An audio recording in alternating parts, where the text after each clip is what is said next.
Hey everybody, it's Jay. What's good, everybody? And I'm Zell. And this is M3, where we talk about everything marriage, motivation, money, and more. Yes, y'all. To the beat, y'all.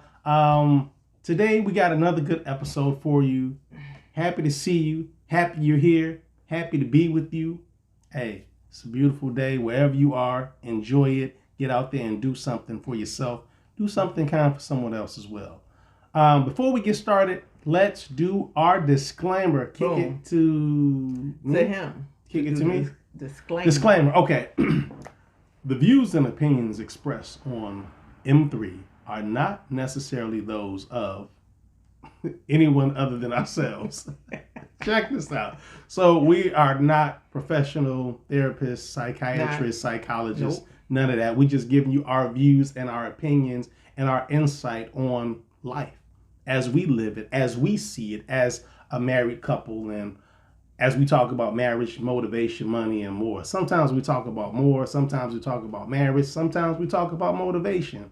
Sometimes we talk about all of the above. So we're gonna talk about all three today. Let's talk about all three. Sometimes we talk about our chillings. Sometimes we talk about children. Sometimes we talk about movies and TV shows and all of that good stuff. Award ceremonies.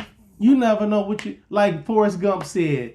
He said, "Mama said life is like a box of chocolates. Never know what you're gonna get." It's like our show. Never know what you're gonna get. Jay, what we got? This is our Juneteenth episode. Ooh. The shirts are available. So by the time, well, this is before Juneteenth. So you guys are seeing this on June 8th. Yeah. So it's before Juneteenth. So it'll be too late for y'all to order t-shirts. But if you want to, I will link who we got the shirts from down below. Thank you for these beautiful shirts. See, she displayed hers. Let me see if I can display mine a little bit. See that? It's Africa. You know what I'm saying? Black fist, black power. Black power. All power to all people. Hey, all power to all people. So, you know what I'm saying? Juneteenth. Since we were sporting our Juneteenth shirts, let's talk about black folks, African Americans, Afro Americans. Just a little bit. Let's talk about it. Let's talk about. She made the earrings too. There we go. Let's talk about where we've been, where we are, where we're going. Okay. Where we going? So where have we been? So our history predates slavery. So we can't say our history started with slavery. Our history started in the continent, on the continent of Africa. Kings, queens, people that had civilizations that taught so many things that so many colonizers came to Africa to exploit. Jewels, diamonds, so many rich minerals came from Mother Earth, came from Africa. I dare to tell you that civilization started in Africa. First people were black people. I dare to tell you that because you can't derive darkness from light. You can't. You could derive light from darkness. So if you have a dark complected person, you could derive light from there. How many different shades of black people have you seen? Tons of different shades of black people. So I dare to challenge and say civilization started in Africa. Somehow it went left. People started wars and white folks said, hey, you know what? We need to take some of these Africans over here to the States, to America, and some of these other countries and enslave them. Not as indentured slaves, but forever, generational slavery. That's a long time. About 400 years of slavery we endured. Long time in this country. Too long. Then came the Jim Crow era where they got all these laws that prevent black folks from doing stuff. And also the whole prison system, because they want to imprison you and take your rights away. The amendment, the 13th Amendment will tell you that you can become a slave if you go to prison. What are we doing? What are we doing here? So you know, it's a whole lot. Oh, maybe it's the 14th Amendment. I think it might be the 14th Amendment, but you know, we'll verify that. I think it's the 14th Amendment though, not 13th. You know, so we get through all of that, and then you know we get uprisings and black folks that try to help us become better, and what they do, they dump drugs in our communities, and then they create laws to imprison black folks again, you know, to beef up the prison system. So it's a whole lot of things that, you know, black folks were, you know, you got a lot of great smart black folks that have invented so many things over the years. They don't want to give them credit for it. They don't. Stoplights, peanut butter, on and on and on and on. Open heart surgery. Dr. King, Malcolm X, Marcus Garvey.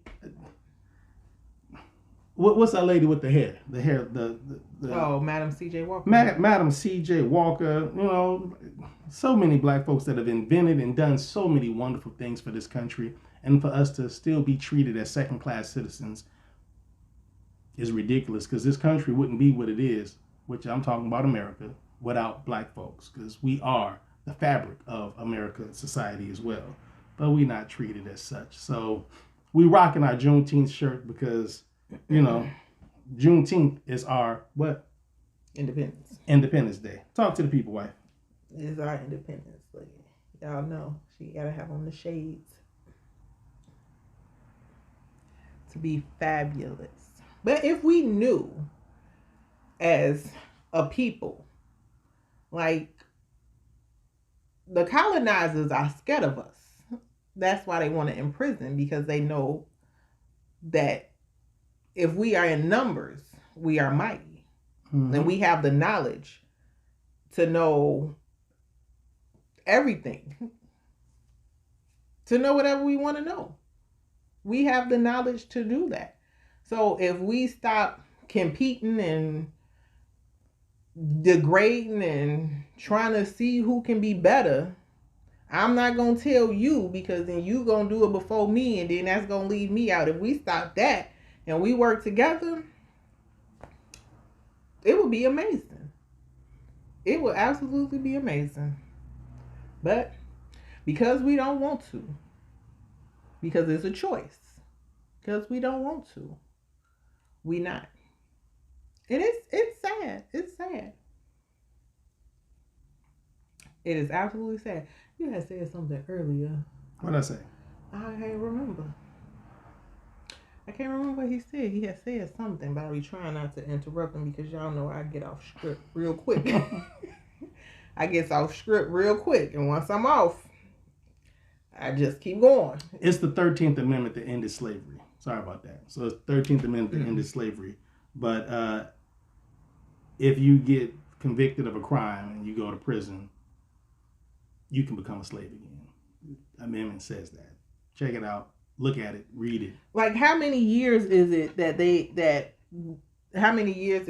have to vote again just for black people to be able to vote? To have the right to vote. To have the right to vote. It's like so many years. And many times we don't entertain and exercise the right to vote. Even though we've lost our lives. Many people lost their lives. Not only black folks, but white folks and other people across the gambit have lost their lives because of fighting for the right to vote for African Americans. And for us to not entertain and exercise that right, I think it's shameful and it's hurtful. I vote all the time, even though sometimes you feel like there's not a good candidate to vote for. And it don't be. You vote anyway. Just vote your conscience. Vote. And if you don't feel like there's nobody good to vote for, run. Run for office if you think you have a better platform.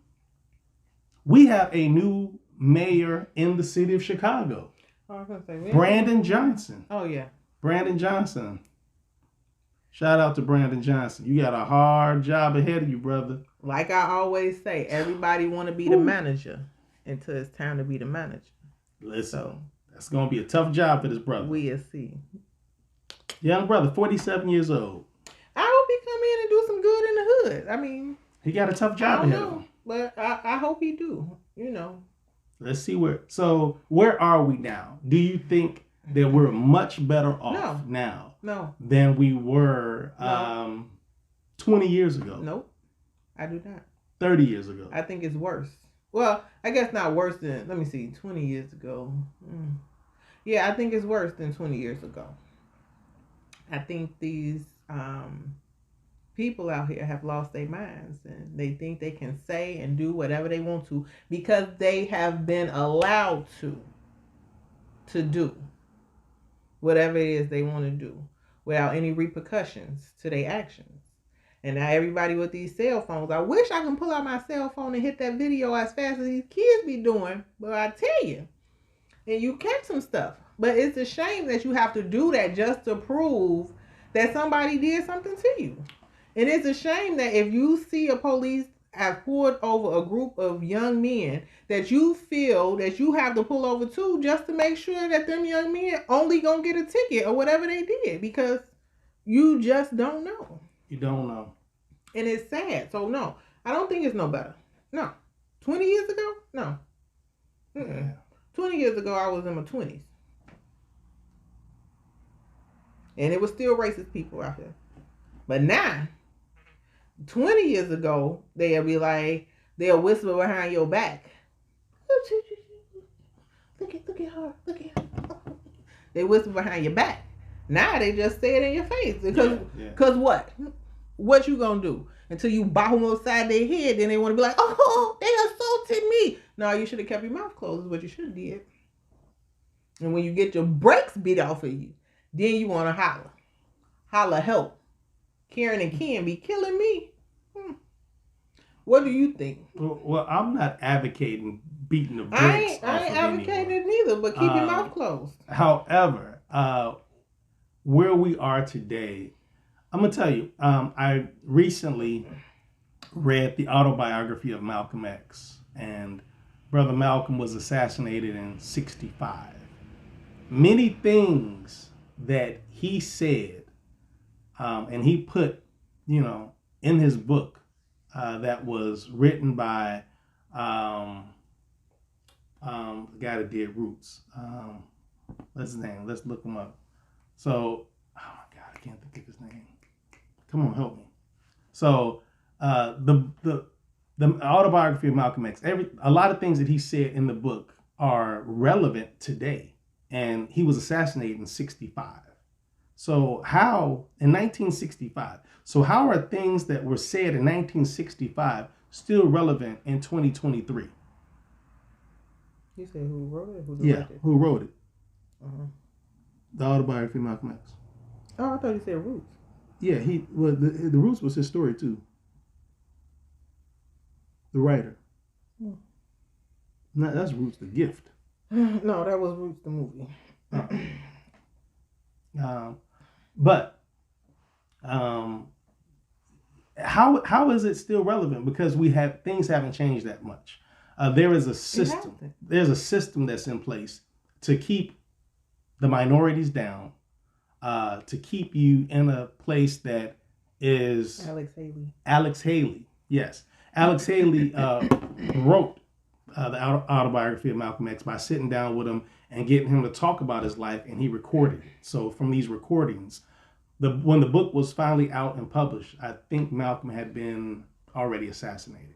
So I don't even think he was alive to see the book in hardcover format being released to the masses. It's a great read, though. So if you get an opportunity, check out the autobiography of Malcolm X. If you're not a reader, listen to the Audible. It's available on Audible. So check that out. If you get an opportunity, also, if you've never seen Spike Lee's directed movie, X, that starred Denzel Washington, it's good as well. However, there are so many more details in the book that are not in the movie, because you only have so much time to make a movie. You get 2 hours or 2 hours and some change to make a movie. So you got to condense all the stuff. That's too long to be sitting watching a movie. And the movie Malcolm X is a long movie. The Malcolm X movie it's a long movie. But it doesn't, but how do you tell somebody's whole life in an hour and a half or 2 hours? It's hard. You can't. It's hard. It was 2 hours? It's a long one. Look at the runtime. About a 3-hour movie. It was long. Like it was close to 3 hours. If it wasn't 3 hours, it was a long movie. But how do you tell an entire life in this window of time? Mm-hmm. Like you got to cut out so much stuff, cut out so many people, but you hit the high notes, the key notes. How long was it? 3 hours and 22 minutes. 3 hours and 22 minutes. That's a long movie. Malcolm X is a long movie, but it's a good movie. I mean, like, and it's not Black history. It's American history, because he talks about so many things that happened, but it's just from his perspective as a Black man in this country of America. So it's sad that, again, things haven't changed that much. Also, the spook who sat by the door. The Spook Who Sat by the Door is a powerful book. It's also a movie. So the movie came out. So the book was written in 1968. I think it was published in 1968. But the movie came out in like 1973. The movie is okay. It gives you the crux of what the book is about. But again, the book is so much more detailed, and it gives you so much. And that's not about the life of Malcolm X. The Spook Who Sat by the Door is a double entendre. Huh? Double entendre. Because spook is what they call Black people sometimes. Like, oh, this spook, meaning a Black person, right? But a spook is also like a ghost. So a CIA agent should be somebody that you don't see. Somebody that's like invisible. Like you meet them and there's nothing memorable about that person, so you forgot about them. So they're like a spook, like a ghost. So it's about a CIA agent that learns everything the CIA has to offer, quits, and takes that to the inner city gangs in Chicago and teaches them ultimately how to fight the man or overthrow the system. It's a great book. It's a great book. The movie is okay. I've been watching the movie. I haven't gotten through it yet. I watch it in spurts. We got young kids, and you know, when you get little kids, they're like, Daddy, watch this. Daddy, watch me do this. Daddy, watch this. Daddy, let me show you this. Daddy, let me show you that. I know she want to say, they say, Mama, let me show you this, but Daddy, Mama, Mama, Daddy. Mama, Daddy, Daddy, Mama, let me show you something. That's okay. So I haven't gotten through the movie yet, but so far the movie, the book is an A. The book so far, the movie so far rather, is probably a C plus. But if you don't want to read the book, watch the movie. At least you'll get the gist of it. But again, if you don't like to read, it's on Audible. It's available on Audible. Listen to it. So, Autobiography of Malcolm X, Spook Who Sat by the Door. Things that happen that he talks about in his book are still relevant again today. Some of the speeches that Dr. King gave are still relevant. Many of the speeches Dr. King gave are still relevant today. The speeches that Malcolm X gave, still relevant today. So we haven't gone that far. They've changed the bathrooms from being whites only, coloreds only, to it being now, they're all unisex bathrooms now. Yeah, they call family bathrooms. Yeah. So at least you don't have to feel bad that you can't go to the bathroom because of the color of your skin. It depends on where you go. You can sit in the front of the bus if you want to sit in the front of the bus. You might want to. It's a bad feeling when you can't if you want to. It is. You know, schools are integrated. But what do white people do? They move out to exclusively areas where it's a bunch of white folks, and then they go to school, and guess what? The school is all white because they live in an area where all white people are. Neighborhoods are still segregated. They are. It's so true. I was just going to say that. It is so true. Are still segregated. It's so true in so many communities, especially in Chicago. You look at certain areas, and there's a handful of white people in certain areas that's predominantly black. Or sometimes there's no white people. And then there's other areas where it's all white folks and maybe it's 1, 2 black folks, or sometimes no black folks. And here's what I learned. I was told this. What they do is, white folks, what they do is they don't put their houses on the market. They just tell their neighbors that they're looking to move, and then the neighbors find them somebody to buy the house. I believe that. Therefore, they ain't breaking no laws. They not saying I can only show it to white people. Whites, then it'd be another white person. And they keep that area all white. That's what they do. But do we do that? But do you do that? We don't necessarily. I haven't seen many black communities that do that. Like, but they do. They probably could. Some black communities don't want black people in it neither. We got to do better. We got to do better. We have to own real estate. Let's start by controlling what we can control. Control your hood. They said it in South Central. Yeah, but they was gangbanging. We ain't talking about gangbang. We talking about the point they made in the movie. They made some very valid points. They wasn't doing the right things. Who he bought a new house for? Ray Ray. He bought a new car for Ray Ray. This is what I'm saying. He ain't care about your boy Bobby. What I'm saying is, he made some good points. Control your hood. Control your hood. I mean, yeah, he was talking about drugs, but I'm talking about the bigger picture of it. Control your neighborhood. If you don't like the way your neighborhood look, and do something about it. Open up a business. Buy more real estate. Buy some real estate. Fix it. Or when the kids drop something, because I'm good for it. If these little nasty kids drop something walking down the street, because they go to the restaurant. I'm off topic right now. They go to the restaurant and eat the whole food while they walking down the street, and then drop the container in somebody else's yard. You dropped it. Go back and pick it up. Go pick it up right now. Go pick it up. You little nasty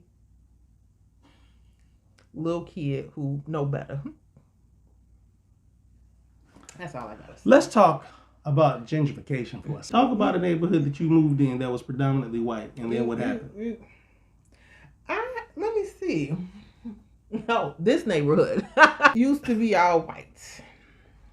You had a handful. You see this hand? Full of black people. And then what happened? Then the white folks went south. It's called white flight. White folks move out when black folks move in sometimes. They're like, oh, I'm out of here, because they feel that it's going to bring down their property value. Then they want to raise the prices. So then now you can't afford to even live there. Yeah. Or they tear down the projects, right? They go in, they tear down the buildings. So here's what they do, right? So I've seen it in my lifetime. My God, I've seen it. So they'll let the crime rate go up in a community, and then the property value drops, right? And then the white people come in and buy up all the property and move the black people up out of there. It's what they do. And then they build up and then move white folks in, and the black folks can't afford to live there anymore. And then you can't afford to live there. Because the prices rise on the rents and all property value if you want to buy something. That happens. They talk about it in Boys in the Hood. Furious. He did. Talks about it. And as a kid, I'm watching it because Boys in the Hood came out maybe 91. I'm watching and I'm like, I had no frame of reference when he talked about it. But as I got older, I understood and I saw it. And I was like, gentrification.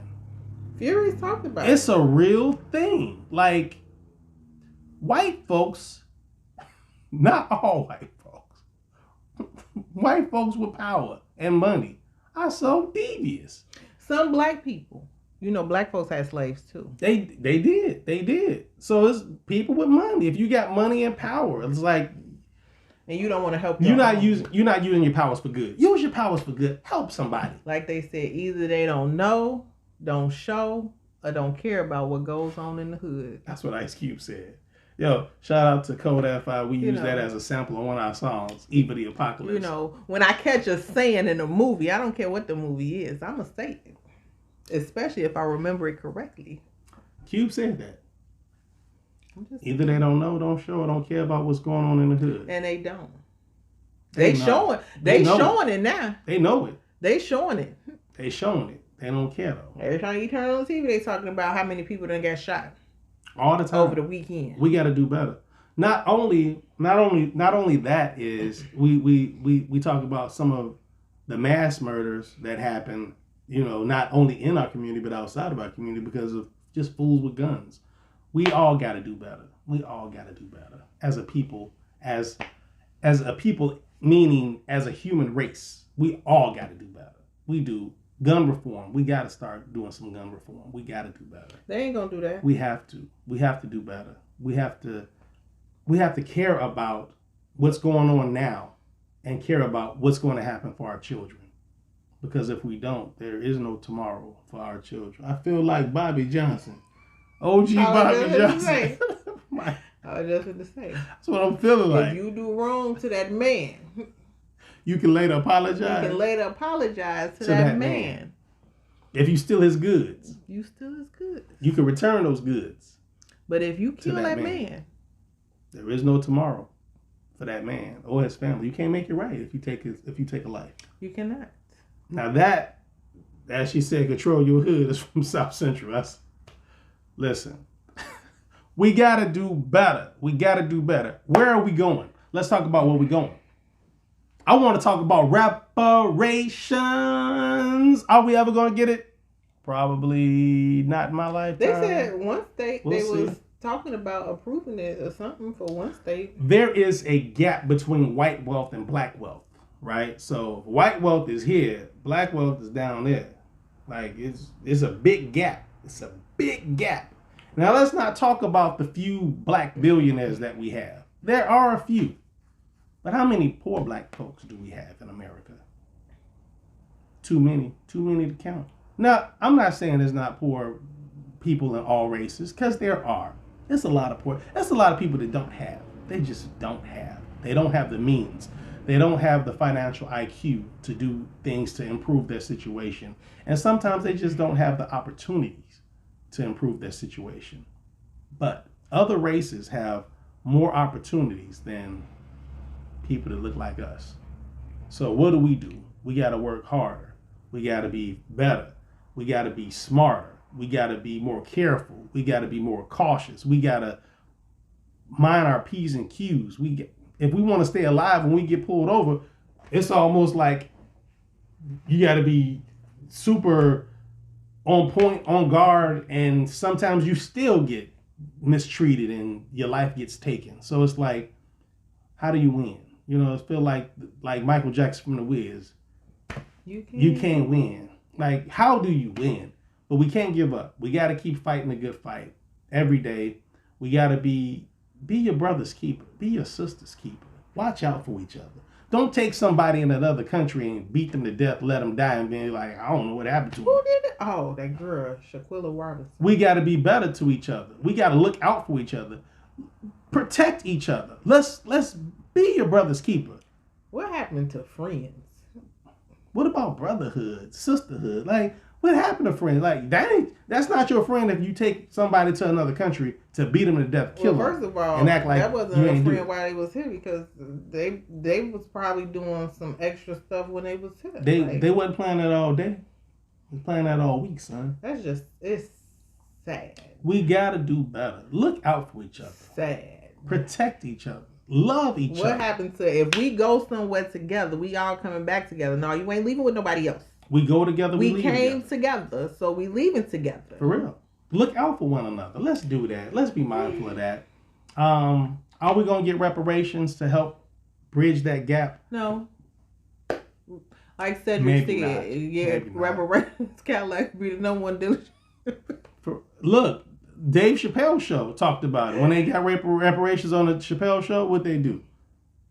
They burn it. Reparation sales all over the place. It's like reparation sales. Remember, dude bought a truck full of cigarettes. I'm rich. It's sad, but I hope that. I mean, I don't. I have little faith in reparations. But if it does come, he'd be like, oh no, it's gonna happen. We got to do right by it. We can't just give it all back to them, because that's really what would happen. The black dollar controls the economy. Listen. The black dollar. We are the biggest consumers. What are we buying? It ain't new. Everything. It's been happening with the boycott.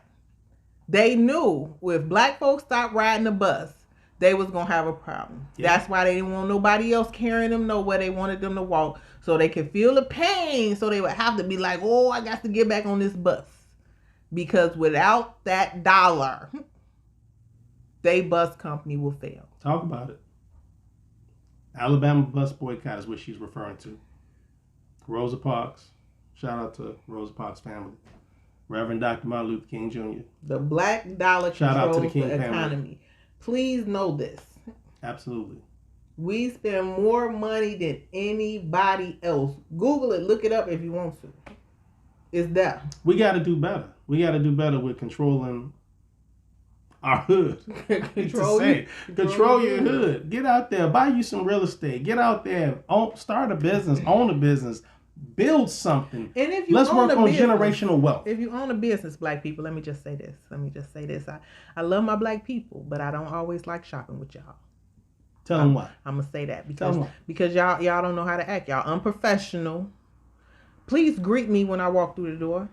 You want me to spend my money with you and you don't want to say hello? Where we do that at? I work too hard for my money. I don't care if I'm coming there to spend $1.25 on a pack of gum. I want you to say hello. Welcome to whatever the name of your store is. That's what I want. Let's do better. Follow up. Do what you're supposed to do.